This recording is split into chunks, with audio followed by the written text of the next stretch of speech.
केंद्र की नौकरियों में ओबीसी वर्ग में आरक्षण की मांग को लेकर भरतपुर में जाटों का महापड़ाव जारी है।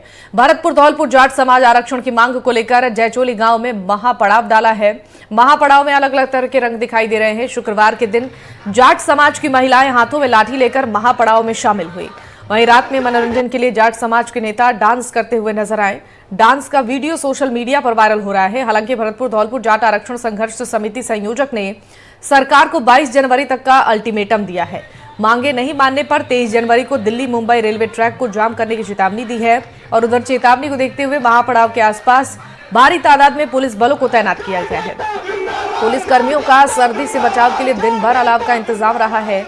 और भरतपुर धौलपुर जाट आरक्षण संघर्ष समिति संयोजक नीम सिंह फौजदार का ये कहना है कि 22 जनवरी की शाम 5 बजे तक बातचीत करने के लिए सरकार के पास वक्त है। उसके बाद जाटों के गांव को जोड़ने वाले छोटे बड़े रास्तों के साथ छोटी बड़ी रेल लाइनों को जाम किया जाएगा। चेतावनी देते हुए जिला प्रशासन के अधिकारी महापड़ाव स्थल पर बातचीत का संदेश लेकर पहुंचे और अधिकारियों ने बातचीत के लिए 16 सदस्यों का नाम मांगा है।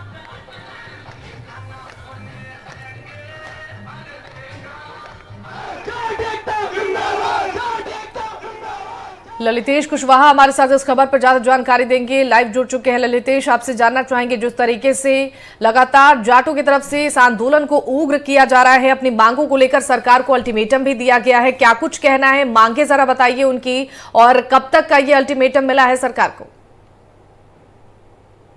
देखिए, बिल्कुल शिवानी, मैं बताना चाहूंगा आपको कि जो आरक्षण संघर्ष समिति के संयोजक है नीम सिंह फौजदार, उन्होंने कहा है कि प्रशासन की तरफ से वार्ता के लिए 16 सदस्यों के नाम मांगे थे। उन्होंने कल ही प्रशासन को 16 लोगों के नाम लिख करके भेज दिए हैं, लेकिन सरकार की तरफ से अभी तक कोई वार्ता के लिए संदेश प्राप्त नहीं हुआ है। उनका स्पष्ट कहना है कि अगर सरकार इस मामले को हल्के में ले रही है तो 22 जनवरी शाम 5 बजे तक का ही वक्त है। उसके बाद में यह जो आंदोलन है वह आरक्षण संघर्ष समिति के हाथों से जाट समाज के जो लोग हैं उनके हाथों में चला जाएगा। उन्होंने स्पष्ट कहा है कि सरकार यह समझ रही है कि ये भरतपुर और धौलपुर के जाटों की बात है, ये वो गलत फहमी में। उन्होंने कहा है कि उत्तर भारत के जाट भी इस आंदोलन में शामिल हो सकते हैं।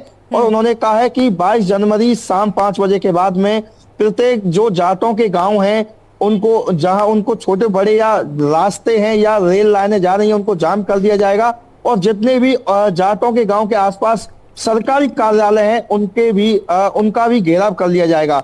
और बड़ी तादाद में देखा जा रहा है कि अब आसपास की महिलाओं के साथ अब जिले भर की महिलाएं भी इस महापड़ाव में पहुंचने लगी हैं। जिले भर से लोग भी इस महापड़ाव में जा रहे हैं।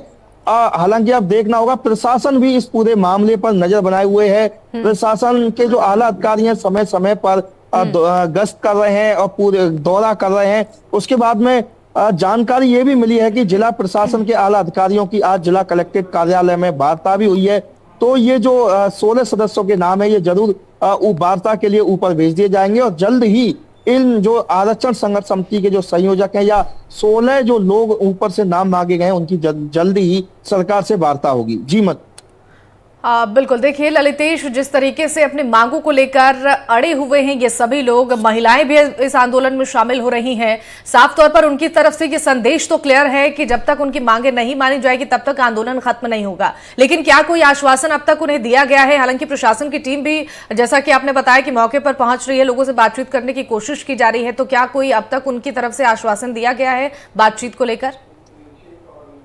देखिए, बिल्कुल, जो आरक्षण संघर्ष समिति के संयोजक है उनका स्पष्ट कहना है कि 1998 से उनकी मांगे ये चली आ रही है, लेकिन सिर्फ सरकार के द्वारा उन्हें आश्वासन मिला है। अब उन्होंने स्पष्ट कहा है कि उनकी किसी से भी वार्ता कराओ, चाहे जिला कलेक्टर से कराओ, चाहे सीएम से कराओ, उनको आश्वासन नहीं चाहिए, उनको सिर्फ लिखित में आरक्षण चाहिए। अगर वहां वो लिखित में आरक्षण देते हैं तो ठीक, नहीं तो ये जो आंदोलन है या महापड़ाव है ये लंबा चलने के आसार दिखाई दे रहे हैं। क्योंकि लगातार प्रशासन भी आंदोलनकारियों से वार्ता कर रहा है, अपील कर रहा है कि आप वार्ता, हम आपका जो मैसेज है वो सरकार तक पहुंचा रहे हैं, आप इस महापड़ाव को स्थगित कर दीजिए। और बड़ी संख्या में करीब जिला पुलिस अधीक्षक हैं मृदुल कछावा ने बताया है कि सुरक्षा की दृष्टि से अल्टीमेटम को देखते हुए करीब 800 पुलिसकर्मियों का जाब्ता गांव के आसपास लगा रखा है। जी बिल्कुल ठीक है ललितेश, यानी कि देखना होगा क्या सरकार की तरफ से कोई आश्वासन इन लोगों को मिल पाता है या नहीं। आपका बहुत बहुत शुक्रिया इन तमाम जानकारियों के लिए।